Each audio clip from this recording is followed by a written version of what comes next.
जय जगन्नाथ आपण मानक मो यूट्यूब चैनल को स्वागत। जीटीएस को नहीं आमर 3-4टा ग्रुप तरफ 4टा केस फाइल होता तास गवर्नमेंट तरफ गोटे केस फाइल होती।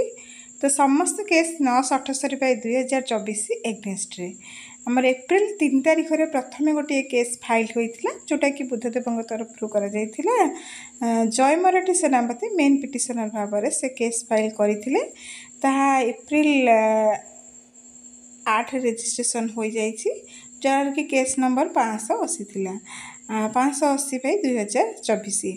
नेक्स्ट आमर 5 तारिख रे आउ एक केस फाइल होइतिला बट ताहा बहुत जल्दी रेजिस्ट्रेशन हो किंतु हो पारि नाही।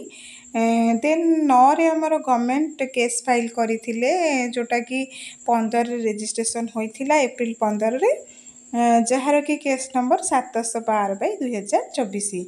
देन एप्रिल 10 रे प्रफुल्ल रथ सार पप्पू एडवोकेट जी थे आमर सागरिका मैडम को एडवोकेट रे विकास बेहेरा पिटिशनर मेन पिटिशनर से 740/2024 से केस भी आमर रजिस्टर हो जाइए।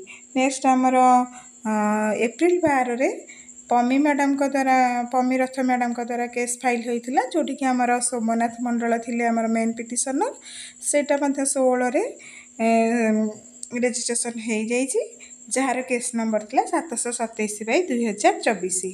एमती भाव में जेहेतु ये सब केस गोटे एग्नेस्ट रे थिला 9/78/2024 को तो से लगी सब केस गुड़ाक आज आम मर्ज हो जाइए जहाँ कि आम देखिपे आपण मैंने। तो यहाँ हूँ न्यू इनफॉरमेशन मो वीडियोटी भल लगी सब्सक्राइब करदेवे। धन्यवाद।